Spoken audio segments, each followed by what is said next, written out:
Bismillahirrahmanirrahim. Assalamualaikum warahmatullahi wabarakatuh. Good day, I bid to our respected professors, Prof. Rosni and Dr. Shara. We are honored to present to you today on the topic of legal requirements for Sharia compliance in Islamic banking.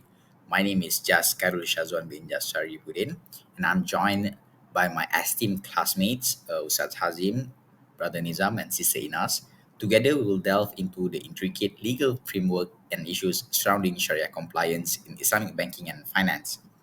As we navigate through this presentation, we'll explore the legal frameworks that underpin Sharia compliance, its development over the years, and how it shapes the Islamic banking industry today. Understanding this aspect is crucial as Sharia compliance goes beyond mere legal adherence. It's about upholding ethical finance principles that resonate deeply within Islamic banking. Sharia compliance in Islamic banking in Malaysia is a critical aspect contained within the regulatory framework set by the central bank. Bank Negara Malaysia, the Sharia Advisory Council on Islamic Banking and Takaful, holds the highest Sharia authority as established by Bank Negara Malaysia. Under the Islamic Financial Services Act 2013, also known as IFSA 2013, operations and activities of Islamic financial institutions, including Islamic banks, are subject to compliance with decisions issued by the Sharia Advisory Council of Bank Negara Malaysia and also the Sharia Committee of the Islamic Financial Institution for Sharia purposes. There is a significant emphasis on the compliance of Islamic banks in Malaysia with the Accounting and Auditing Organization for Islamic Financial Institutions, or known as AOFI Sharia standards. It has been noted that there is a gap between the practices of Bank Negara Malaysia and AOFI Sharia standards, particularly in the case of ijarah financing, which needs to be reduced or eliminated to ensure comprehensive Sharia compliance within the Malaysian Islamic banking industry. This aligns with the view that Sharia compliance is a crucial indicator of customer confidence in Islamic banks, demanding that Islamic banks operate in accordance with Islamic principle and existing regulatory rules to maintain customer confidence. In brief, within Malaysia's Islamic banking system, the legal requirement for Sharia compliance entails aspect premised upon regulatory oversight by Bank Negara Malaysia and the need for the adherence to national and international standards. This is not only a legal requirement, but it is also imperative for maintaining customers' trust and confidence in Islamic banking institutions. Islamic banks are regulated and supervised by Bank Negara Malaysia as mentioned under the Islamic Banking Act 1983.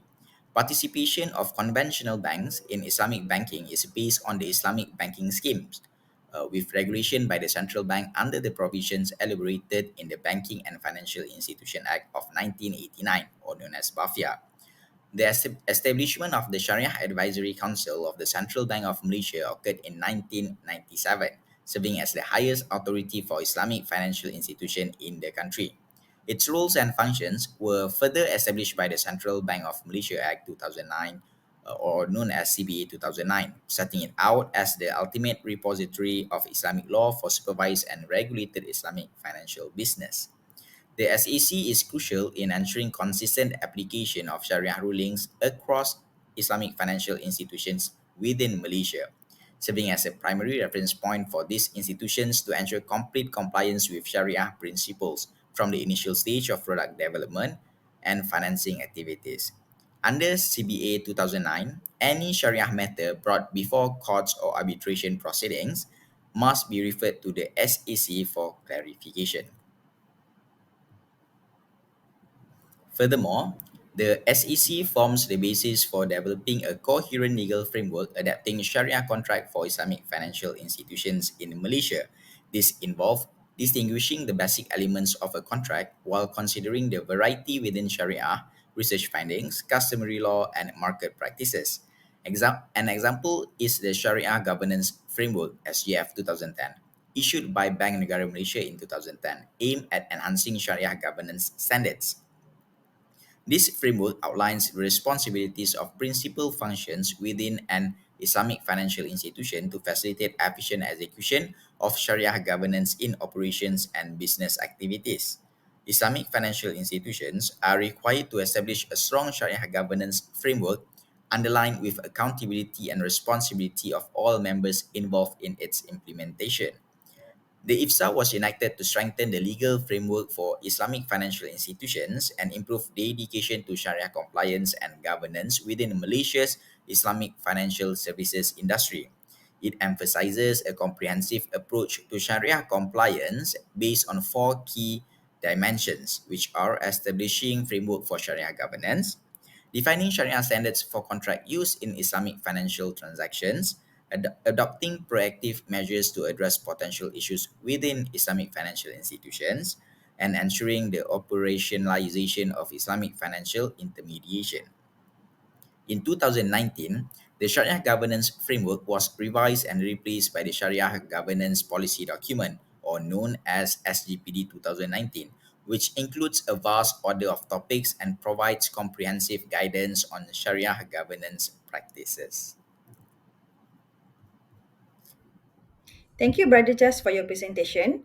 Assalamualaikum warahmatullahi wabarakatuh. My name is NURSYAHINAZ, and I will continue where Brother Jas left off, and I will be talking on the part number one and number two of the IFSA 2013, which is the Shariah compliance requirement and the Shariah non-compliance part of it. Let's talk about the part number one, which is IFSA 2013 and its Shariah compliance requirement.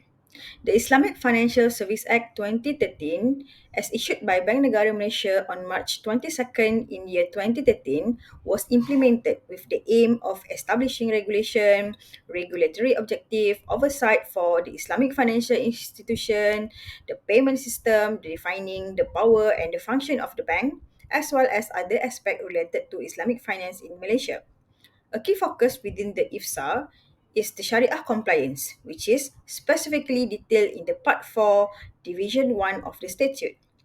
Under IFSA 2013, the Shariah compliance requirements are outlined in Section 28 in bracket 1, which states that it is an IFI duty to ensure that its aim and operation, business, affairs, and activities are in compliance with the Sharia.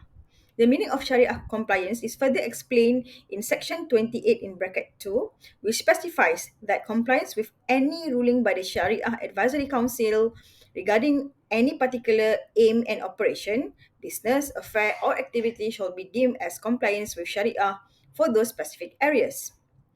Ladin and Fukani in 2018 argue that IFI should adhere to Sharia in all the operation, businesses, affairs, and activities by number one, adhering to the rulings by the Bank Negara Malaysia Sharia Advisory Council and its Sharia standards. Number two, ensuring that the internal policies and procedures conform to Sharia requirements.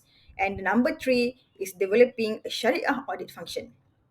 This Sharia comprehensive approach ensure that the Islamic financial institution operate in strict accordance with the Sharia principle by maintaining the integrity and trust in the Islamic finance sector. The second part of IFSA 2015 will be talking about Sharia non-compliance process. In Section 28 in bracket 3 of the Islamic Financial Service Act 2013, this outlined the specific regulation for cases where an institution realized that it is conducting any of its business, affair, or activities in a manner does not comply with Sharia, the advice of its Sharia committee or the ruling of the Sharia Advisory Council, and in such situation, the institution is required to, number one, immediately notify Bank Negara Malaysia and its Sharia committee about the non-compliance. Number two, immediately cease conducting of such non-compliant business, affair, or activity and refrain from undertaking any similar businesses, affair, or activity. And number three, within a period of 30 days from becoming aware of the non-compliance or within a longer period as may be specified by the BNM, submit a plan to BNM detailing the steps to rectify the non-compliance. Thank you, Inas, for the explanation. So I shall continue for the power of Bank Negara Malaysia to specify standards on Sharia matters in IFSA 2013.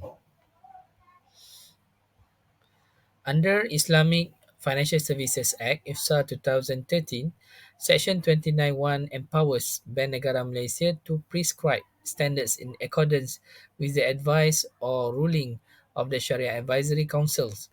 These standards relate to number one, matters involving the carrying on of a business, affairs, or activities by an Islamic banking institution, which require the ascertainment of Islamic law by the Sharia Advisory Council. Number two, implementing the advice or rulings of the Sharia Advisory Council. Section 29.2 further allows the Bank Negara Malaysia to prescribe standards on matters not requiring the ascertainment of Islamic law, including number one, Sharia governance, encompassing a function and duties of the board of directors, senior officers, and member of the Sharia committee of an institution in relation to Sharia compliance. B. Fit and proper requirement or disqualification of member of Sharia committee. C. Internal functions of Sharia compliance. Number two, any other aspect related to the business, affairs, and activities of an institution for the purpose of compliance with the Sharia. The IFSA 2013 recognized that the strength of Islamic finance lies in its ability to derive value from a wide range of Sharia contracts utilized in financial transactions, each of which presents distinct risks and return profiles. The rigorous adherence of Islamic financial institutions to Sharia principles under these diverse contracts serve to uphold the integrity and validity of Islamic financial dealings to facilitate Islamic financial institutions in carrying out financial intermediation activities while adhering to various Sharia contracts in a Sharia compliance manner. IFSA 2013 mandates Sharia Advisory Councils of Bank Negara Malaysia to formulate Sharia standards that elucidate the fundamental requirements of the respective Sharia contracts to be employed in product management, product development. These Sharia standards play a pivotal role in ensuring the effective implementation of Islamic contracts throughout the entire process of offering Islamic financial products and services, ranging from contract initiation to the resolution of issues in the event of the Islamic financial institution's failure, as illustrated in table below. We have the asset side and also liabilities. For sale base, we have murabahah, istithna, ijarah, tawarruk. In asset equity base, we have mudarabah, musyarakah. Fee base, we have wakalah, kafalah, and rohan. Islamic deposit, we have tawarruk, wadi'ah, and qad. Other contracts that always used to complement this syariah contract is hibah and also wa'ad. For the liability side, investment account for equity, we have mudarabah and musyarakah. And for investment accounts, uh, we use other than this equity, we have wakalah, Sharia contracts. Sharia standards aims to outline the key aspects of the Sharia principles embraced by the Islamic financial institutions. These standards seek to promote transparency and uniformity in applying Sharia contracts, bolster compliance within the Islamic financial institution, and act as a crucial guide to foster greater mutual respect for Sharia opinions across different legal jurisdictions.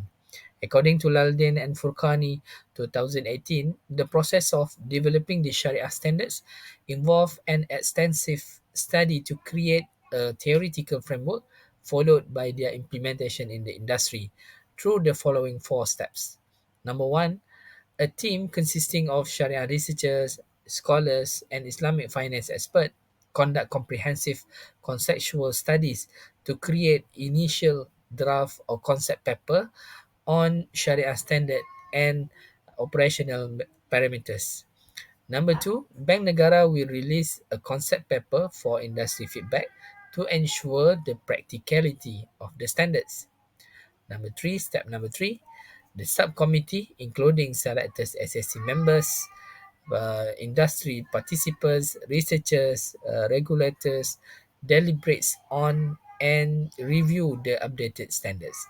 And the last step, the Bank Negara Sharia Advisory Councils consider the draft for approval. The release of this Sharia contract-based policy document demonstrates a strong commitment to achieving consistency in Islamic financial practices and advancing the industry within the global financial system.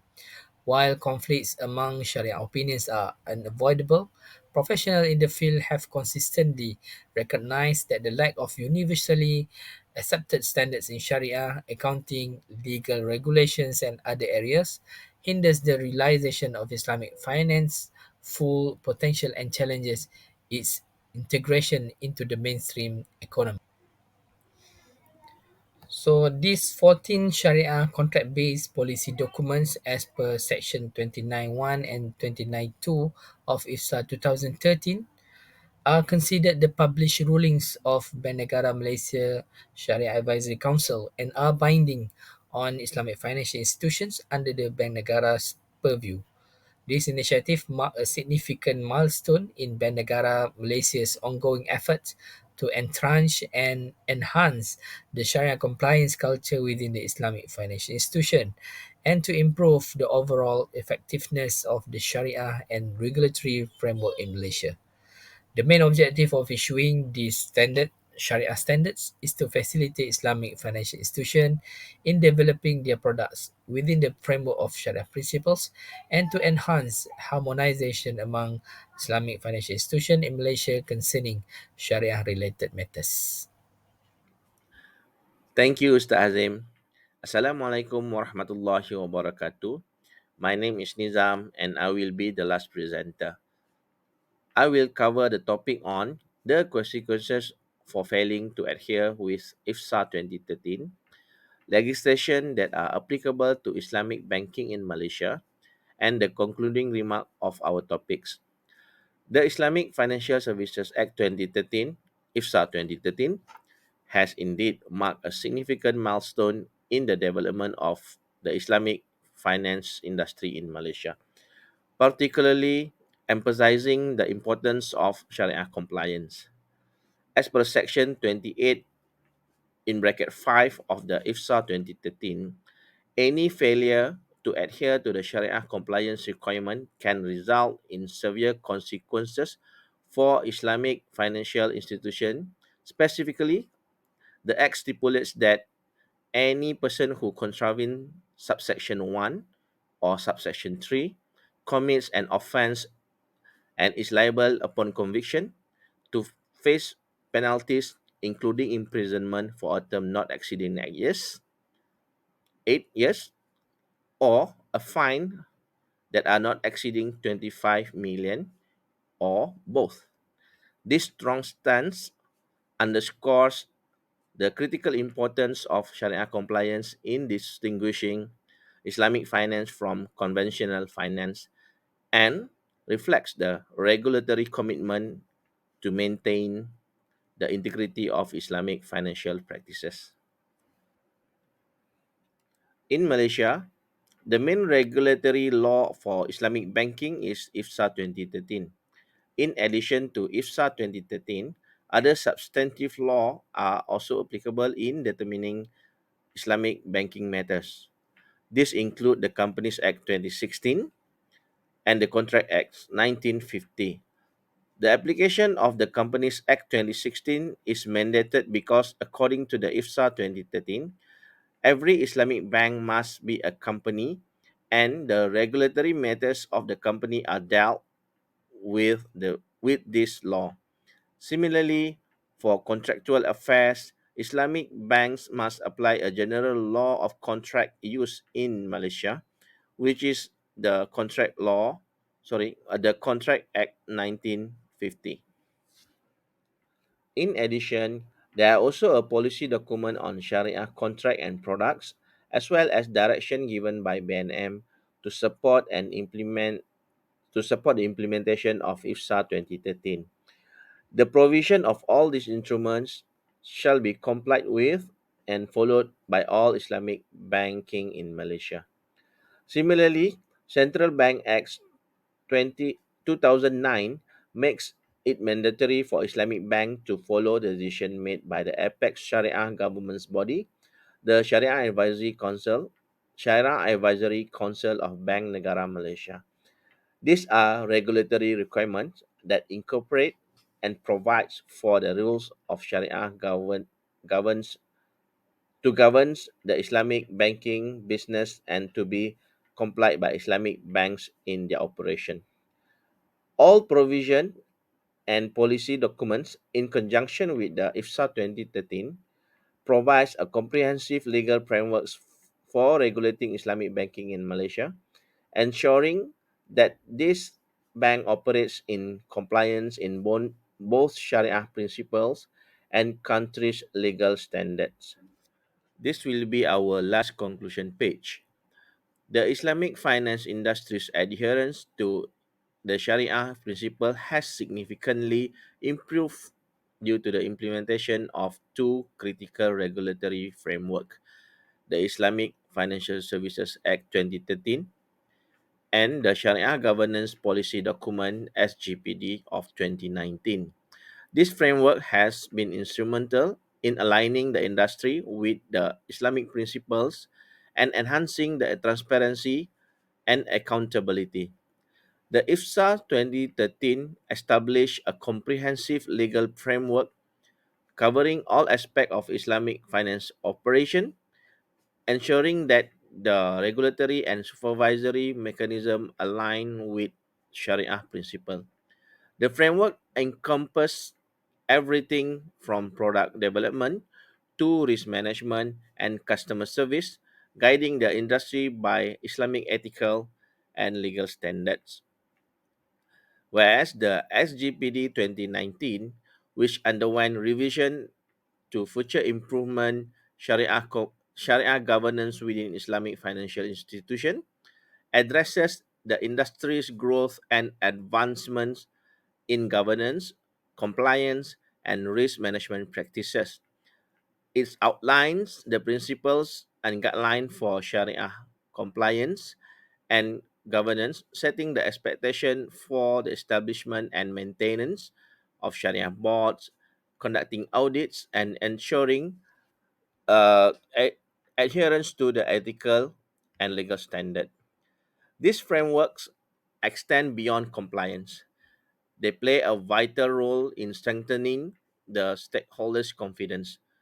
When investors and customers trust industry commitment to the Sharia principle, it reduces risk like non-compliance, fraud, or ethical or unethical practices, contributing to the sector's financial stability. The Malaysian model, particularly the SGPD 2019, serve as the unique and potential replicable framework for other countries looking to develop their Islamic finance sectors. Malaysia's successful implementation and continuous improvement of this regulation can be a benchmark for enhancing Sharia governance globally. In summary, the IFSA 2013 and the SGPD 2019 have greatly advanced the Islamic financial industry's commitment to Sharia principle and governance, ensuring compliance, bolstering stakeholders' confidence, mitigating risk, and providing a model that other nations to develop their Islamic finance sectors with integrity and success. We thank you for your time and attention. We are a group consists of Muhammad Hazim AMSYAR, Jas KHAIRULSHAZWAN, NURSYAHINAZ, and I, Harmanizam, and we see you again. Assalamualaikum warahmatullahi wabarakatuh.